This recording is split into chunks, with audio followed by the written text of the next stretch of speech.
que o Senhor possa abençoar cada um de vocês maravilhosamente. Isso é importante porque o Senhor, Ele nos ama tanto, Ele quer tanto bem dos seus filhos. E é tão importante essa presença de Deus, essa conexão que nós temos com Deus, essa aliança que firmamos, como também essa parceria e também essa intimidade, essa relação entre servo e Senhor. Isso estreita de uma tal forma que o próprio Jesus ele chegou a dizer que não vos chamo de servos, mas eu vos chamo de amigo. Observe que essa relação ela foi estreitando a cada dia, que o próprio Deus ele chega de nos chamar de amigos. Em João 14 está registrado algo tão interessante e é muito importante que você observe isso, porque tira todo aquele conceito que Deus está tão distante de nós, que essa distância entre Deus e as suas criaturas é algo tão, é difícil de ser alcançado, que as pessoas colocam uma barreira tão grande em relação a isso, quanto na verdade o Senhor está próximo e tudo que Ele quer está perto de nós. Observe o que Ele diz aqui em João capítulo 14, Ele diz assim: não se turbe o vosso coração, credes em Deus, crede também em mim, porque na casa do meu Pai há muitas moradas. Se não fosse assim, eu vou-lhe teria dito, vou preparar lugar. Se eu vou preparar lugar, eu voltarei outra vez, para que onde eu esteja, estejais vós também. É tão importante essa relação que o próprio Jesus disse assim: olha, não fiquem preocupados, não fiquem angustiados, não fiquem desorientados, atônitos, aflitos, não aflinja o coração de vocês. É isso que ele quer dizer, não se turbe o vosso coração. Credes em Deus e credes também em mim. Ou seja, o que Jesus está dizendo é que nós temos que estreitar essa relação, crer em Deus, crer também no Filho dele. E ele diz assim: porque na casa do meu Pai há muitas moradas. Se não fosse assim, eu vou-lhe teria dito, vou preparar-vos lugar. E é tão importante que Jesus ele disse que ele ia preparar lugar. Para que Jesus ia preparar lugar? Olha só essa relação. Eu vou preparar lugar. E se eu vou preparar lugar, eu voltarei outra vez. É uma prova de que Jesus estava aqui com os seus discípulos, com os seus seguidores, e só que o propósito de Deus é de resgatar o homem. E quando ele resgata esse homem, que esse homem estreita essa relação com Deus, esse homem tem essa intimidade com o Senhor, isso é construído ao longo do tempo. Isso é tão maravilhoso que o próprio Deus, Ele é que quer que aonde Ele esteja, nós também estivermos com Ele.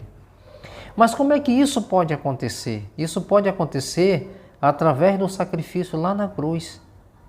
Porque Ele morreu, Ele entregou-se a si mesmo por cada um de nós.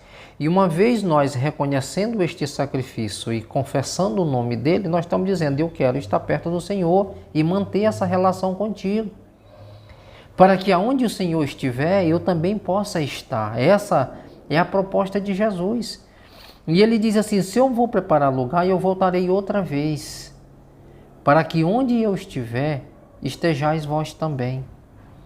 Observe uma coisa interessante, em Filipe, ele mostra para Jesus e diz assim: disse-lhe Tomé, Senhor, nós não sabemos para onde vai, como podemos saber o caminho?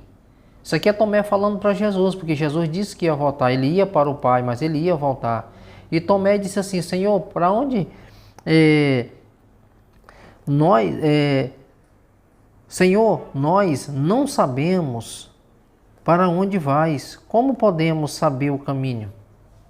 Jesus ele responde aqui no versículo de número 6, ele diz assim: se disse-lhe Jesus, eu sou o caminho, a verdade e a vida, ninguém vem ao Pai senão por mim. O que Jesus está dizendo é o seguinte: para que vocês possam estar aonde eu estiver, vocês têm que trilhar um caminho, vocês têm que tomar uma decisão. E o caminho que eu estabeleço para vocês sou eu mesmo. Eu sou o caminho, a verdade e a vida. Ninguém vem ao Pai a não ser por mim. O que Jesus está dizendo é que ele é o único caminho que pode conduzir o homem a Deus. Ele é a porta, como ele disse em João capítulo 10, que ele é a porta das ovelhas, ele é a porta do aprisco. Então o que Jesus está dizendo aqui para Tomé e para os seus discípulos, que para o homem chegar a Deus precisa reconhecer que Jesus é o caminho. E ele fala algo mais interessante ainda, ele diz assim: se vós me conhecesse a mim, também conhecereis o meu Pai, e já desde agora o conheceis, e tendes visto. Disse-lhe Filipe: Senhor, mostra-nos o Pai. O que nos basta? Disse-lhe Jesus: estou há tanto tempo convosco, e não me tendes conhecido? Filipe, quem me vê a mim, vê o Pai. Como dizes tu, mostra-nos o Pai? É tão importante que eu acho interessante esse diálogo de Jesus explicando algo tão importante, que Jesus ele diz em primeiro lugar que ele é o caminho, ele é a verdade e a vida, e ninguém vem ao Pai a não ser por ele. Só que ele diz assim: se vós me conheceis. Aqui não está falando de uma questão, eu sei quem é Deus, já ouvi falar sobre Deus, Deus é grande, Deus é maravilhoso, Deus está no céu. Não, ele está falando, se vós me conhecer, ele está falando de uma relação que é construída, de uma intimidade, é isso que ele está falando. O tempo que Jesus estava com os discípulos era para ele conhecer qual era o plano do próprio Deus em enviar o seu Filho. E uma vez conhecendo esse plano, o que tem que fazer é reconhecer quem é Jesus, qual é o entendimento que nós devemos ter em relação a esse Cristo, a esse Senhor. É isso que ele está dizendo. Se vós conhecesses a mim, também conhecereis o meu Pai. Ele diz assim: e já desde agora conheceis e tendes visto. O que Jesus está dizendo? Jesus diz assim: olha, eu tenho mostrado para vocês, eu tenho mostrado para o mundo quem é o meu Pai através do que eu faço. Porque aquilo que eu tenho feito, os milagres que têm acontecido, os mortos que têm ressuscitado, os paralíticos que têm andado, os cegos que têm visto, os mudos que têm falado, os leprosos que são purificados, todas estas coisas que têm acontecido é uma prova viva e ocular de que essas coisas elas só podem acontecer porque o Pai está em mim. Foi o Pai que mandou eu fazer essas coisas. Então, quando eu faço aquilo que o Pai manda, eu estou revelando quem é meu Pai. Eu estou mostrando para vocês quem é Deus através da minha pessoa. Porque o Pai está em mim e eu estou nele. Quando ele fala isso, ele está falando de uma concordância. Ele está falando de uma unidade. Ele está falando de que o pensamento de Deus, a ação de Deus e a ação de Cristo são a mesma coisa. O pensamento deles é o mesmo. Eles estão unidos pelo mesmo propósito, estão unidos pelo mesmo pensamento, estão unidos para cumprir o mesmo propósito e fazer a vontade. Então Jesus disse: olha, tudo que eu faço, eu não faço de mim mesmo, mas eu faço porque o meu Pai manda. E é tão importante isso que Jesus disse assim, aí Filipe disse assim: Senhor, mostra-nos o Pai. E Jesus disse assim: Filipe, há tanto tempo estou convosco.